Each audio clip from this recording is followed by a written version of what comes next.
I have always loved interior designing, but for the past year, I've been obsessed with interior designing ever since I found my dream home and decided to move to Moraira. So when I'm not working, I dedicate most of my free time browsing and reading about decor ideas and how can you incorporate the indoor with the outdoor and how to organize the laundry space and how to design the living room spaces. And as I was listening to this YouTube video, she was talking about the mistakes and rules the interior designers actually follow.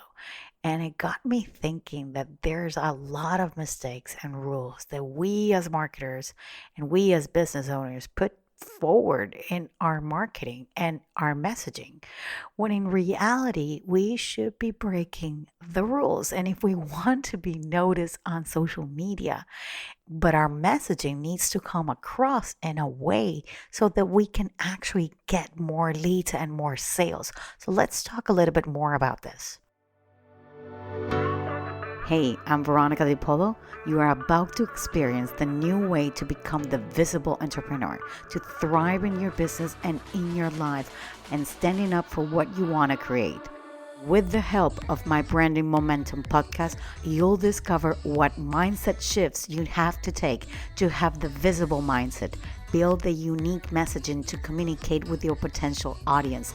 Get ready because here is where we say no to outdated society norms and we say yes to change. Welcome to the Branding Momentum podcast.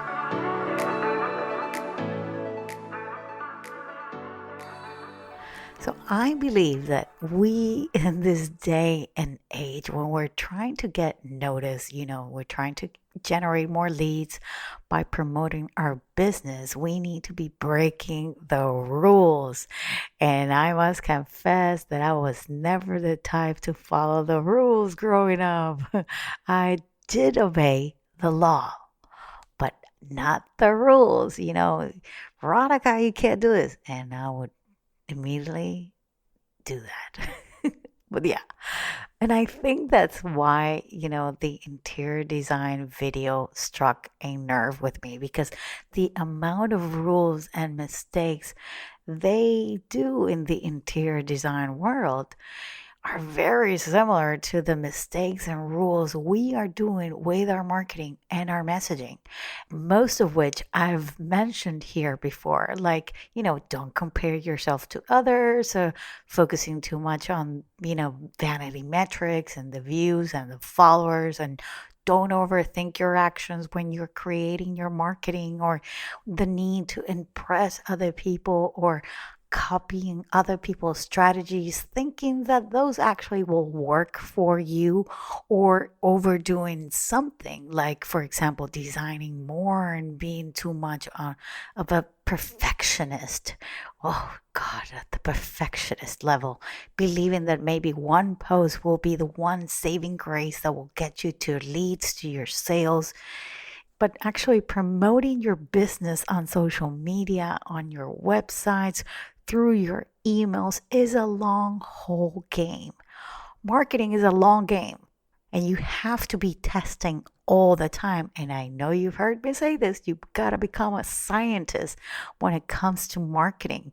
And you know that saying that says, this is not a marathon, this is a sprint. Yes, this is exactly that. Well, in marketing, we have so many rules and principles, and the golden rules, and the P's, and the three P's, and the seven P's. And believe me, it's hard to unlearn all those theories when the world has changed so much.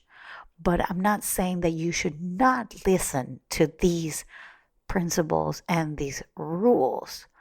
What I'm saying is that these are man made rules. We've made them so we can break them. These rules tend to be so restrictive. You feel like you are in a box that doesn't give you room to actually consider them to be different or try new things. And what I've seen and I've lived so many times is that we tend to follow rules and procedures like I want to create a lead generation funnel to get more sales, right? So you say, I need a freebie, then I'll promote it, then I'll make a sales page, and then I get, people will get my services, right? Wrong, wrong. That sometimes that doesn't exactly work that way. Or maybe that's the way that you heard somebody say on social media or in a podcast or on a YouTube videos, and they told you that is exactly the way that you should be doing it.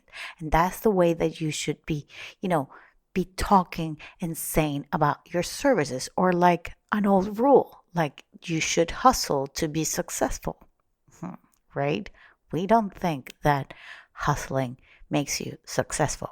We know that. We know that many people that actually do work and hustle, sometimes they have nothing to show for it. They are not even successful. Or this one is great, by the way.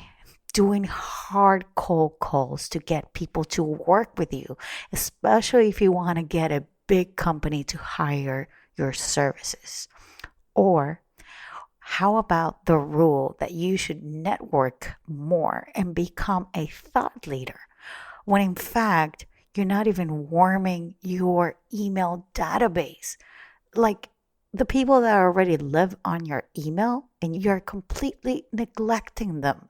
These are the kind of silly mistakes that we're actually doing, and we're not even consider them. We're considering bigger strategies, bigger things. We're, the flashy kind of things, right?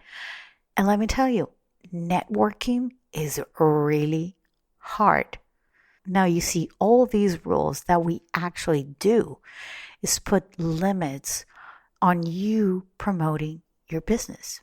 Maybe you've been doing the same thing for the longest time, and maybe it has worked, but you're feeling that it is not. And then you got to go back to your drawing board and see and really consider all these marketing rules, all these things that I'm doing. What are they actually are important? What's most important here is who you are serving. What do they want? What do they need? What are their struggles? What are their pain points? What is actually making them wake up in the middle of the night and take an action on something that you can actually help them with your services, right? And then I want you to ask yourself, what is your messaging? What are you going to communicate? What are you going to communicate that is not the same as everybody else?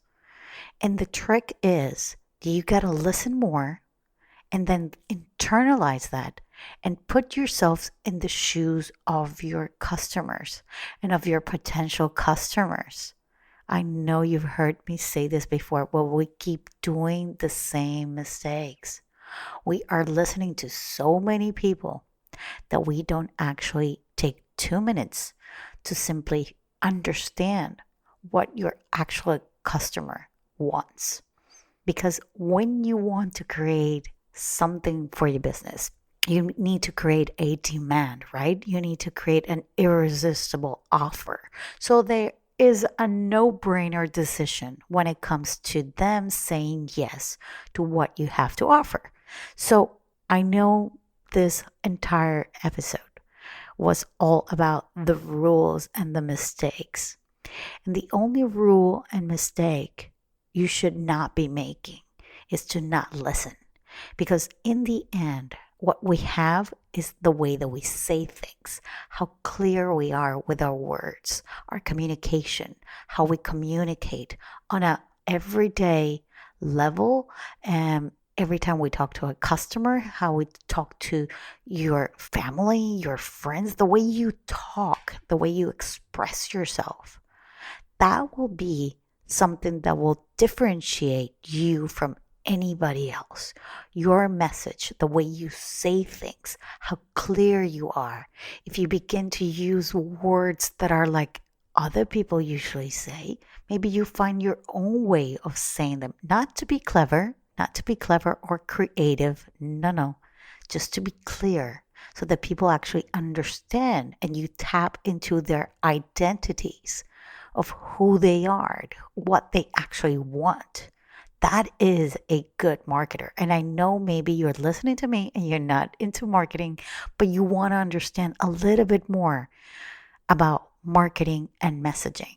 I wish I had a messaging semester when I did my university, because that would have completely changed the way we do marketing today.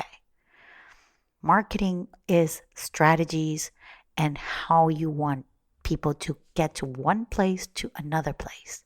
But actually, your messaging is what will actually get them there, not your funnels and not your sales page. Is what you're actually putting on those sales pages and those words. So let's start breaking the rules. Forget about any mistakes that you made in your past. It doesn't matter. You can always start clean. People don't have a memory for the things you've done in the past. They don't. They only remember what you are doing right now. Now is the moment for you to start breaking them and start listening and start taking like a sponge, like a sponge. I'm saying that kind of weird, right? A sponge, yeah. And become a sponge with your clients. And if you have good clients that have become your friends, ask them all these questions. Get into their heads. Try to understand them. Okay? So, I hope to see you same time, same place next week. Bye-bye.